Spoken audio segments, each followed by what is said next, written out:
Hello, welcome to Food Immerse, a channel where we not only teach you how to cook delicious dishes, but immerse ourselves in the history, culture, science, and beauty of food. I'm Lorraine, and I'm so excited for you to join me on this journey, exploring different cuisines, ingredients, and cooking techniques. Be sure to subscribe so you don't miss a single delicious episode.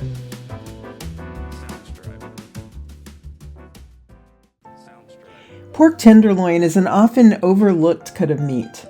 I love it because it is lean, cooks quickly, and marries well with many flavor profiles, especially fresh and dried fruits. It's unfortunately very easy to overcook pork tenderloin and end up with a dry and flavorless piece of meat. I'm going to show you some tips to ensure a juicy, succulent result. I will also teach you how to make a standard pan sauce, something every cook should learn to do. The pan sauce for this dish will feature orange and thyme.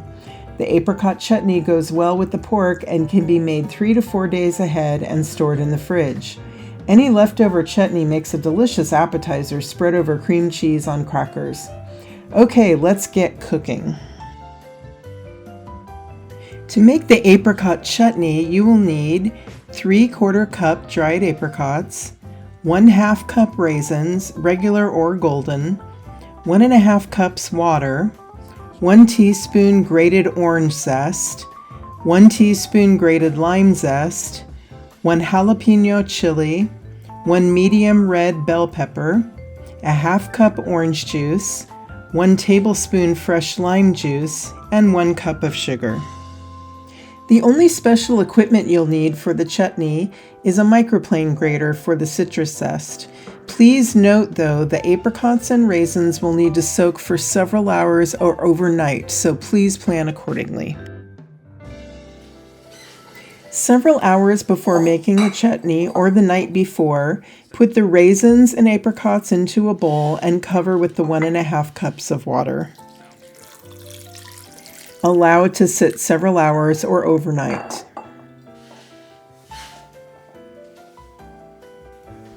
Next, you're going to chop the red bell pepper. First, cut the top off. I like to cut the membrane and seeds out while the pepper is still whole. And you're just going to knock the seeds out. I also like to cut the pepper along the membranes. That exposes them so that they're easier to cut out once you've cut the pepper into a couple pieces.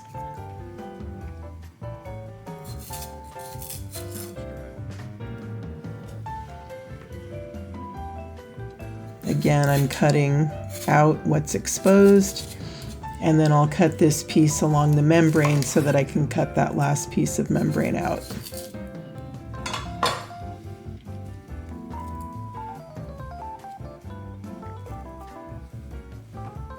And then we don't want to waste any of the pepper, so you're going to cut the pieces of pepper from around the stem, and those are going to get chopped up as well.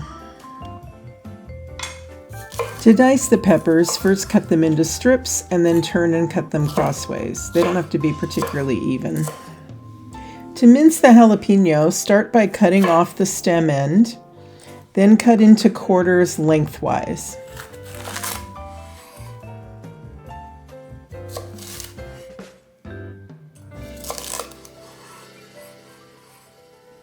Now slice out the membrane and the seeds.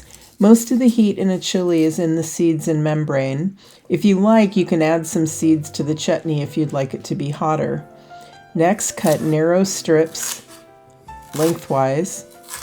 And just like the pepper, we're going to turn the strips and cut them crosswise. And here you want to make very tiny cuts because you want the jalapeno to be minced, not chopped.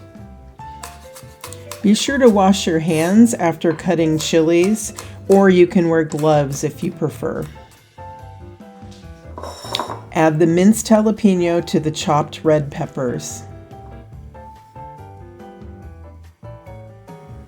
Now we're going to zest the orange.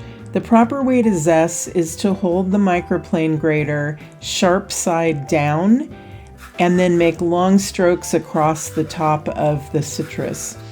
This is for 2 reasons. One, you can see what's being grated and it's not getting everywhere. And then also you can see the fruit itself and make sure that you're not going beyond the white pith on the fruit. You can then use a spoon or your finger to get the zest out of the grater. I don't usually measure, and you don't need to for this recipe, but I wanted you to see how much zest we were making.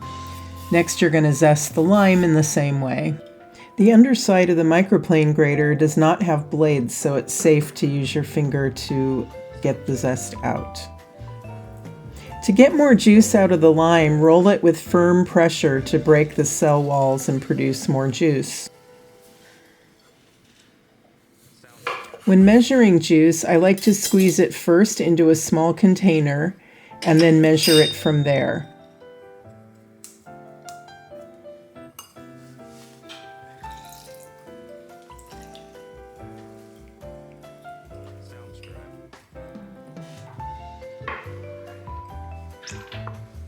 Measure out the 1 tablespoon of lime juice. If there's extra, you can just pour it into your water glass. To start making the chutney, pour the soaked apricots and raisins and the soaking liquid into a saucepan. The liquid should come about halfway up the fruit, and if you need to, put a little extra water. Next, add the peppers and chilies. Now add the orange and lime zest. Turn on medium heat and stir to combine. You're going to simmer this for about 15 minutes.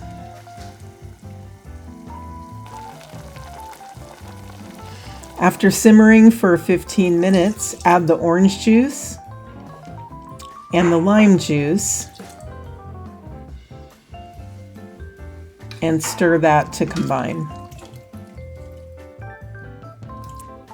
Now add the sugar and stir that in. Now you're going to simmer, stirring frequently until most of the liquid is gone and the chutney has a thick, sort of jam-like consistency. This will take about 30 minutes. Cover and refrigerate for up to 4 days.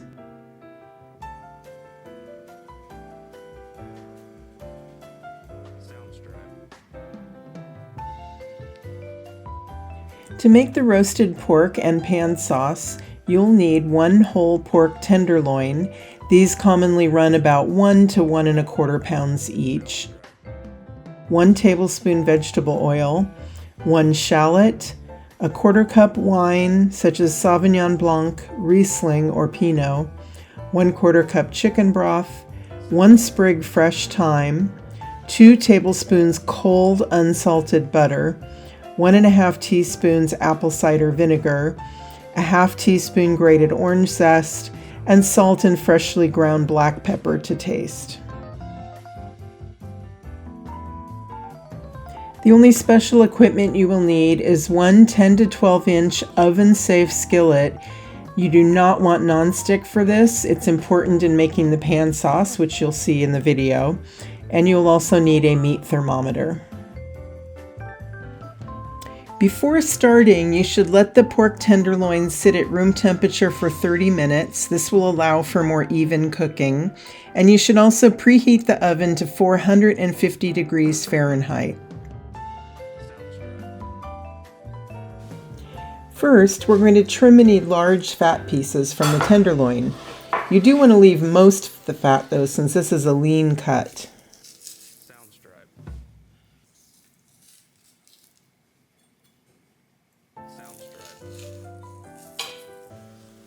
Next, pat the tenderloin dry with paper towels.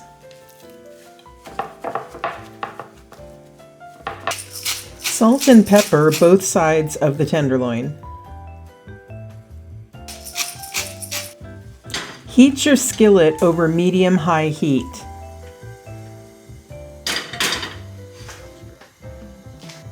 When the skillet is very hot, add about 1 tablespoon of vegetable oil.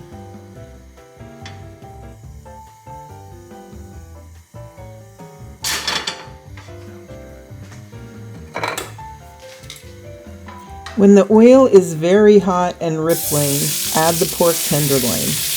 You see here that the tenderloin is a little bit wider than the pan. This is not a problem. It will shrink up during cooking.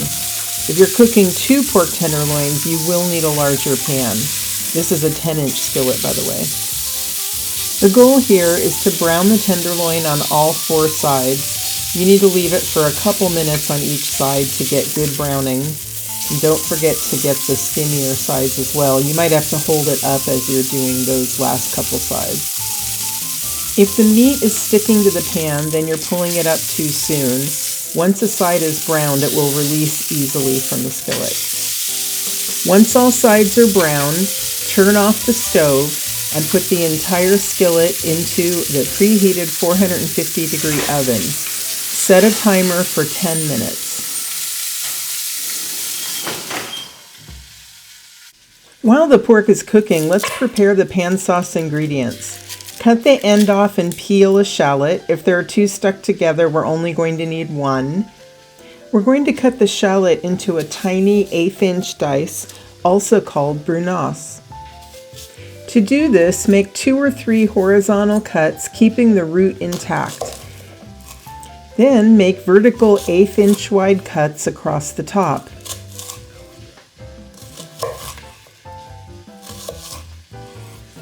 Finally, turn the shallot and cut across, and you'll have your fine dice.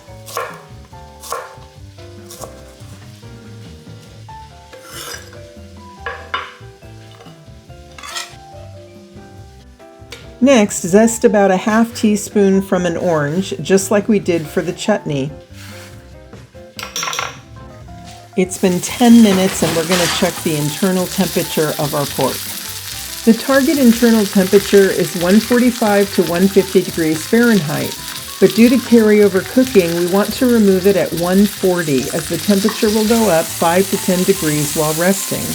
Note the towel draped over the skillet handle to remind me that it is screaming hot. To make the pan sauce, first pour any excess oil out of the skillet. Next, place the skillet over medium-high heat. The brown bits in the bottom of the pan are called fond, and they're going to make a delicious sauce. Once it is heated up, put in the shallots and stir them for maybe 20 or 30 seconds.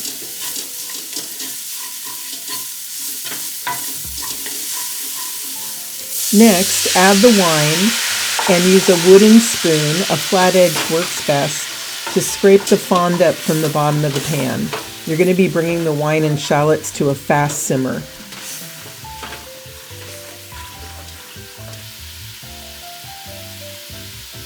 When most of the wine has cooked out, add the chicken broth and the thyme sprig and bring back up to a fast simmer.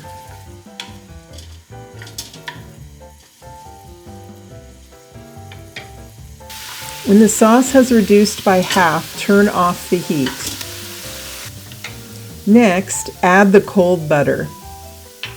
The purpose of using cold butter is to slowly create an emulsion with the hot ingredients, resulting in a rich, glossy pan sauce.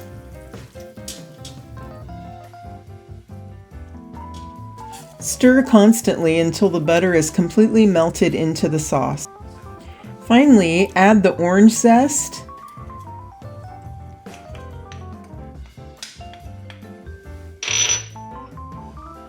and the apple cider vinegar and stir into the sauce. Add salt and pepper to taste. Always be sure to taste the finished product and adjust if needed. Lastly, remove the thyme from the pan. Pour any accumulated juices from the pork into the pan sauce. The pork has rested for at least 15 minutes, so now it's ready to slice. I like to make about a 1/4 inch wide cuts so that the meat retains its juiciness.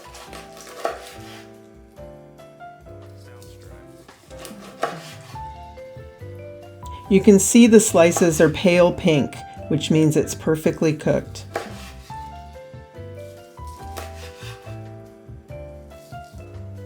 Now we're ready to plate.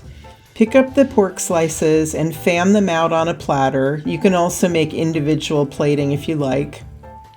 One pork tenderloin can feed 2 to 4 people depending on your portion size. Add any juices from cutting the pork to the pan sauce again.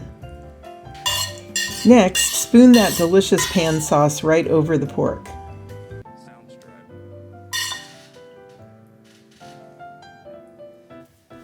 To complete the plating, spoon the apricot chutney onto the platter.